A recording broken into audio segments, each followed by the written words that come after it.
L'invité de l'interview dans Smart Tech aujourd'hui est une coopérative Télécoop qui a lancé une initiative appelant les consommateurs à réfléchir à leur empreinte numérique. Alors, ce n'est pas juste un appel à réfléchir, c'est aussi une offre très concrète de forfait mobile où l'on ne paye que ce que l'on consomme. Bonjour Marion Greffly. Bonjour. Vous êtes la cofondatrice et directrice générale de Télécoop, premier opérateur européen aujourd'hui coopératif à vocation écologique. Oui, tout à fait. Et alors, vous proposez, je disais, des abonnements mobiles d'une nouvelle sorte, en fait, qui vont nous pousser à consommer différemment. Mais alors, première question, est-ce que ça fait exploser la facture ? Alors non, en fait, on constate que la facture moyenne de nos abonnés est aussi la facture moyenne constatée sur le marché. Donc en fait, ce n'est pas une explosion. Donc quel prix à peu près ? C'est environ 14 € par mois. D'accord. Et pour une Dès le départ, ou ce sont des factures qui évoluent à la baisse ?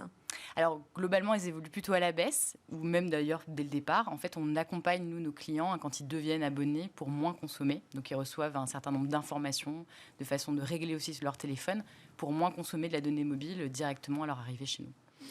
Alors, les autres opérateurs indiquent aussi maintenant très clairement en fait quelle est l'empreinte numérique de nos usages, et même on peut avoir une vision assez fine de ce que l'on consomme dans le forfait data. Qu'est-ce que ça apporte de plus finalement de payer ce que l'on consomme ? Alors en fait, je dirais que le premier point, c'est la prise de conscience au moment où on fait le choix de son forfait mobile. C'est-à-dire que le but aussi, c'est de créer sur le marché une alternative qui permette aux personnes de se rendre compte concrètement que le numérique n'est pas une ressource illimitée. Et ça passe au début par vraiment le fait de présenter une offre qui permette à chacun de reprendre la main sur sa consommation de données mobiles. Donc c'est vraiment la première étape pour moi. Et ensuite, ça veut dire que déjà, vos utilisateurs sont des personnes qui ont envie de faire davantage attention à leurs usages numériques, à leur consommation. En fait, ce qu'on voit, c'est que c'est dans une globalité d'une transition. Ils viennent pas chez vous pour le prix des forfaits ? Oui, pour baisser leur facture. Alors, il y en a qui viennent chez nous pour baisser leur facture, très clairement, et on l'observe dans plus de 30% des cas chez nous, parce que, en fait, très régulièrement, comme on ne sait pas qu'est-ce qu'on consomme en termes de données mobiles, on est tenté d'acheter des forfaits avec des très gros paquets de données, mais on ne sait pas bien ce qu'on consomme, parce que même si l'information, elle est accessible, mais elle est quand même plutôt difficile à trouver, soyons honnêtes là-dessus. Donc, le fait que nous, on puisse mettre en avant directement, le fait que ce soit transparent aussi, cette consommation de données mobiles, à tous les moments finalement de la consommation de données mobiles chez nous, ça permet de le rendre beaucoup plus accessible. Alors moi j'ai l'impression que c'est pas si difficile à trouver sur la facture détaillée en fait. On voit clairement où on en est de sa consommation sur son forfait, même on peut le voir en temps réel. Mais peut-être qu'on ne trouve pas le forfait qui est adapté à ses besoins, parce qu'en fait on est plutôt dans une offre qui propose davantage d'aller vers beaucoup de possibilités de consommation de data, voire vers de l'illimité. Oui, alors il y a déjà presque une personne sur deux, quand elle arrive chez nous, elle n'a pas conscience de sa consommation de données mobiles. Donc quand même, il s'interroge. Vraiment, le simple fait de pouvoir s'en interroger, ça permet de chercher cette information. Ouais. Et effectivement, là, vous avez raison, c'est qu'aujourd'hui, le marché n'est pas fait pour des gens qui cherchent à peu consommer ou qui ont envie aussi de donner une place différente au numérique, parce que c'est ça dont on se parle. Quand on consomme et quand on a la possibilité de consommer énormément de données mobiles, ça veut aussi dire que le mobile est omniprésent dans nos vies. On va y faire absolument tout.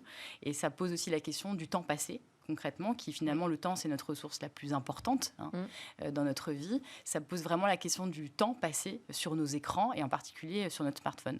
Et aussi l'intégralité des données qu'on confie à notre smartphone, parce que ça encourage aussi d'autant plus à utiliser de plus en plus d'applications, etc. Donc, au-delà de la donnée mobile et concrètement de la consommation de données mobiles... Donc, c'est pas juste l'idée de dire, si je consomme moins de vidéos YouTube, je vais faire du bien à la planète, parce que ça, on sait que c'est un raccourci un peu rapide et voire faux.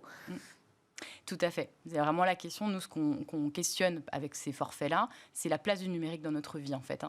Et en tant que citoyen, pas uniquement en tant que consommateur, mais en tant que citoyen aussi, parce que le numérique pose aussi énormément d'autres questions, notamment de démocratie, de représentativité, etc. Donc, c'est aussi ça qu'on cherche à questionner quand on pose ces questions des données mobiles. Et combien d'abonnés ? Parce que les forfaits ont été lancés en 2020. Oui. Vous avez combien d'abonnés aujourd'hui ? Alors là, on en a près de 5000. Donc près de 5000 et près de 700 sociétaires aussi, puisqu'en fait, on est aussi en France, une entreprise. Oui, uniquement ? Oui, tout à fait. Alors, vous lancez un deuxième forfait aussi, là pour vous attaquer à l'obsolescence programmée, ou en tout cas à ce rythme de renouvellement de nos smartphones qui est un peu effréné par rapport à la durée de vie que devrait avoir ce téléphone qui est en général très bien conçu et qui pourrait durer beaucoup plus longtemps. Comment est-ce que vous vous y prenez? Quelle est votre solution? Alors, en fait, le constat qu'on a fait, c'est que, pareil, encore une fois, sur le marché, il y a une habitude qui s'est créée du fait qu'on doit pousser, finalement, le consommateur à changer régulièrement son smartphone. Nous, ce qu'on dit, c'est que, en fait, le cœur de l'impact environnemental, c'est nos smartphones, quand on regarde l'usage mobile, puisque 80% de l'empreinte environnementale d'un smartphone, c'est là où on peut véritablement agir. Exactement. Ouais. Et c'est pour ça qu'on a remonté la chaîne. On a dit, on parle d'abord de l'usage, maintenant on va parler des smartphones, donc de la fabrication en tant que telle de ces terminaux. Et donc l'idée de ce nouveau forfait, le forfait transition, c'est d'intégrer pour 20 € appels et SMS et 9 gigas de données mobiles, mais c'est surtout une aide financière à la réparation de nos smartphones, donc de 30 € tous les ans. L'idée, c'est d'en faire un réflexe. Donc dès la première année ? Exactement, tout à fait. Parce que le but, c'est de pouvoir vraiment mettre en avant le fait que c'est possible de réparer son téléphone. Donc, c'est d'en faire un réflexe, comme je le disais à l'instant. Et l'autre point, c'est de le rendre accessible. Donc, accessible en termes de coût. Finalement, que ça devienne plus facile et plus logique, finalement, de réparer son téléphone plutôt que d'en racheter un nouveau. Et l'autre point, du coup, c'est de le rendre accessible d'un point de vue géographique. C'est pour ça que c'est une aide financière qui n'est pas conditionnée à un certain réseau de réparateurs, mais c'est quelle que soit la réparation, même l'auto-réparation, qu'on pourrait avoir envie de faire. Alors, vous avez ressorti quelques chiffres. Les Français gardent leur téléphone, enfin leur smartphone, en moyenne 2 ans alors qu'il fonctionne encore dans 88% des cas. Le problème, c'est pas souvent le matériel, finalement, c'est le logiciel aussi qui devient de plus en plus gourmand et qui fait que de très bons smartphones ont l'air d'être vieillissants avant l'âge. Tout à fait. Et c'est aussi pour ça qu'on travaille. Alors, ça, on a quoi comme solution face à ça ? Alors, il y a plusieurs solutions. Alors, d'abord, il y a toute la logique d'entretien et de maintenance de son téléphone. Moi, je dis souvent, en fait, un téléphone, c'est comme sa maison. Il faut pouvoir l'entretenir, il faut pouvoir supprimer des données, des applications, etc. Parce que tout ça, ça fait que, justement, ce téléphone est alourdi et a de plus en plus de difficultés à fonctionner correctement et qui nous pousse, du coup, à l'obsolescence logicielle et donc à en changer. L'autre opportunité, et donc là on travaille aussi avec des collectifs, avec d'autres entreprises qui travaillent sur ces questions-là, c'est notamment de s'attaquer directement au système d'exploitation de notre téléphone. Et donc là il y a une fondation qui s'appelle la fondation I et qui propose un système d'exploitation libre et open source. iOS. Et I, ça s'écrit avec un E. Et avec un E pour le coup, ouais. Exactement. Et donc vous travaillez avec eux. Exactement, dans le cadre du collectif Fairtech, où le but, c'est de pouvoir diriger les personnes qui souhaitent justement lutter contre l'obsolescence de leur matériel vers des solutions qui leur permettent de le faire. Vous recommandez aussi des smartphones plus durables, plus respectueux de l'environnement dans leur fabrication ? Oui, tout à fait. Et dans le cadre du collectif Fairtech, toujours, ils rassemblent aussi Fairphone, qui est une marque justement qui a pour objectif de proposer des téléphones qui sont réparables le plus longtemps possible et produits dans des conditions éthiques. Et donc l'idée qu'il y a derrière, c'est aussi de pouvoir aider les personnes à garder toujours leur téléphone le plus longtemps possible, puisque c'est ça le cœur de l'impact environnemental.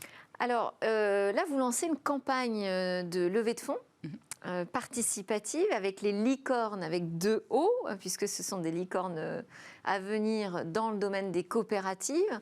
Qu'est-ce que ça change quand on est une coopérative pour lever des fonds ? En fait, ce que ça change, c'est qu'on cherche à être le plus représentatif possible, puisque le fonctionnement sous forme coopérative, c'est une personne est égale à une voix. Donc on vote en fonction du fait qu'on appartient à la coopérative parce qu'on est devenu sociétaire finalement à la coopérative. Donc ça c'est un point qui est essentiel, c'est des entreprises du coup qui sont très démocratiques puisque on est du coup en capacité aussi. Et ça rassure ou ça inquiète les investisseurs ? Alors en fait, je pense qu'ils ne sont pas habitués. Ça c'est le gros du point. Pourtant, la démocratie, c'est quelque chose qui est quand même relativement ancien dans notre vie, n'est-ce pas ? Donc, en fait, nous, on milite aussi pour que le champ économique il puisse aussi aller vers ces enjeux-là de démocratie, de représentativité et du coup aussi de légitimité, puisque dans nos coopératives, le gros intérêt, c'est qu'on reparle du besoin du coup, de nos clients et pas non plus du besoin uniquement de nos actionnaires, etc. Donc, c'est aussi ça que ça change dans une démocratie coopérative. Et donc, vous êtes ce qu'on appelle un MVNO, donc un opérateur mobile virtuel. C'est un marché très compliqué aussi ? c'est un marché très compliqué, très concurrentiel. Et c'est surtout aussi un marché, quelque part, qui est dicté par finalement un développement et une sorte de technologie, je les dirais, qui vraiment prend le pas sur le besoin que je citais tout à l'heure. Ouais. Et c'est aussi pour ça que c'était important de réinjecter ce que vraiment les citoyens peuvent avoir besoin, donc reparler d'une entreprise de ce type-là, et donc une entreprise coopérative sur le secteur des télécoms. Donc ça fait plusieurs modèles très différents de ce qu'on voit d'habitude, hein. Une coopérative, des forfaits mobiles qui ne sont pas au forfait, où on paye ce qu'on consomme, et puis ce modèle de levée de fonds coopérative. Merci beaucoup Marion Greffly d'avoir ouvert ce Smart Tech aujourd'hui. Je rappelle que vous êtes la cofondatrice et directrice générale de Télécope. C'est l'heure dans Smart Tech de parler de la sécurité avec peut-être cette disparition enfin des mots de passe.